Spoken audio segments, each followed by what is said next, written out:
বাংলাদেশের সবচেয়ে বড় নার্সারিতে আপনাদের স্বাগতম জানাচ্ছি। আসসালামু আলাইকুম, welcome back to Supti's world. আজকে আমরা চলে এসেছি বাংলাদেশের সবচাইতে বড় নার্সারিতে এবং আপনাদের সাথে প্রতিটা গাছ শেয়ার করব। এখানে দেখতে পাচ্ছেন কত প্রজাতির আম গাছ রয়েছে।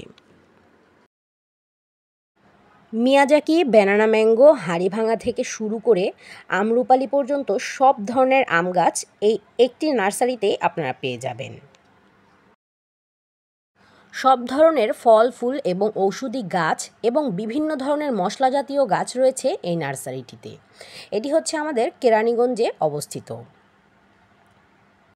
এত বড় নার্সারি বাংলাদেশের কোথাও নেই। এখানে একটি আম গাছ দেখতে পাচ্ছেন। আম গাছটিতে সম্ভবত 5 কেজি আম হবে এই গাছটির মধ্যে। এই ছোট্ট একটি গাছে এতগুলো আম দেখে কার না মন চাইবে এই আম গাছটা কিনতে।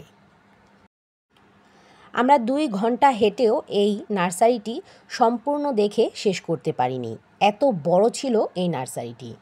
ধরা যায় বাংলাদেশে এরকম বড় নার্সারি আর একটিও নেই।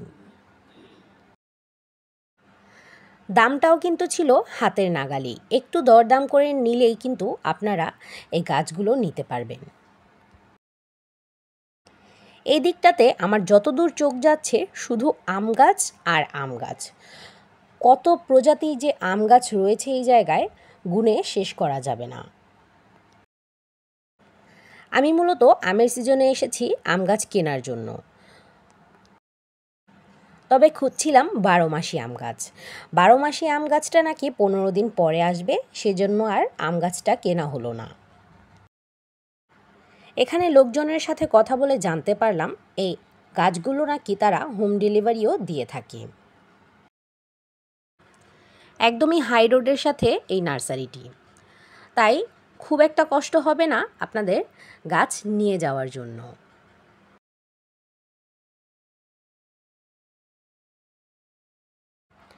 এই দিকটায় আমার চোখে পড়ল কয়েকটা লিচু গাছ। লিচুও কিন্তু ধরে আছে, কাঁচা পাকা সব ধরনের লিচু এখানে দেখা যাচ্ছে। আমজাম, কলা, কাঁঠাল, লিচু থেকে শুরু করে সব ধরনের গাছই আমরা দেখেছি এই নার্সারিটিতে। আর এই দিকটায় রয়েছে জাম্বুরা, পেয়ারা এবং লেবু গাছ। এই দিকটায় দেখলাম আমরা থাই জাতের জাম্বুরা। এই ভ্যারাইটিটা দেখে আমরা একটু অবাকই হলাম। একটি জাম্বুরার ওজন প্রায় 2 কেজির মতো হবে। একটা গাছে অনায়াসেই 4 থেকে 5টি জাম্বুরাও দেখা যাচ্ছে।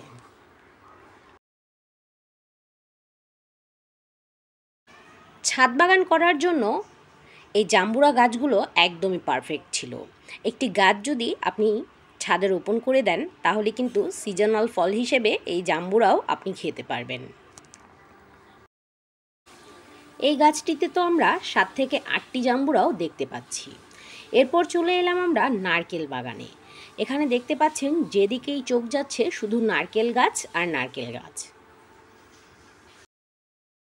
ঘরের সৌন্দর্য বর্ধন করার জন্য রয়েছে বিভিন্ন ধরনের অর্নামেন্টাল গাছও, আবার রয়েছে বিভিন্ন ধরনের ফুল গাছ। এখানে আমরা কয়েকটা ভ্যারাইটির কাঠগোলাপ, বাগানবিলাস এবং কামিনী ফুলও দেখতে পেয়েছি, তবে আমার কাছে কামিনী ফুলের দামটা একটু বেশি মনে হয়েছে। এই সাইডের যে বড় কামিনী ফুলটা দেখতে পেয়েছেন ওইটার দাম প্রায় 2500 টাকার মতো চেয়েছিল আমার কাছে, আর এগুলো হচ্ছে কারি পাতা। আর এখানে দেখতে পাচ্ছেন যে আমরা গোলাপ বাগানে চলে এলাম। কত ধরনের যে গোলাপ গাছ রয়েছে এই বাগানটায় বলার মতো না। আর যাই হোক, এখান থেকে তো একটা গোলাপ গাছ আজকে নিয়েই যাব।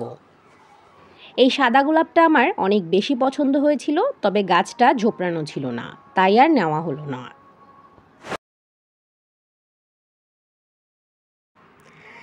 এই গাছটা আমার কাছে খুবই ভালো লেগেছে। এইটা নাকি 7 ভাই চম্পা বলে ডাকা হয় এই গোলাপ গাছটাকে। সাইডের ওই গাছটাও বের করে নিলাম, এই গাছটাও খুব ভালো লেগেছে। গোলাপ গাছগুলো বের করে আমরা আবার একটু সামনের দিকে গিয়ে দেখলাম আরমুজ ফল। অনেকে এইটাকে পানি ফল বলেও চিনে থাকে, তো আমরা এটাকে আরমুজ বলি। আরও এখানে দেখতে পাচ্ছি আমরা একটি বিশাল সাইজের লেবু গাছ, এটা হচ্ছে সিডলেস লেবু। অনেকে কিন্তু এলাচি লেবু হিসেবেও এই লেবু গাছটাকে চিনে থাকে। এদিকটায় আমরা বিভিন্ন ধরনের লেবু গাছ দেখতে পাচ্ছি। আরও একটু হাঁটাহাঁটি করে আরও সামনের দিকে চলে গেলাম। বিভিন্ন ধরনের গাছ দেখতে পাচ্ছি। এখানে একটু ছোট সাইজের আম গাছও রয়েছে। এই আম গাছগুলো আমরা দেখতে পেলাম জিও ব্যাগের মধ্যে রোপণ করা। জিও ব্যাগে যেগুলো রোপণ করা আছে এইগুলোর প্রাইসটা একটু রিজনেবল, তবে ড্রামের মধ্যে যেগুলো রোপণ করা ওগুলোর দামটা একটু বেশি ছিল। আমি এই গোলাপ গাছটা নিয়ে চলে এলাম বাসায়। আল্লাহ হাফেজ।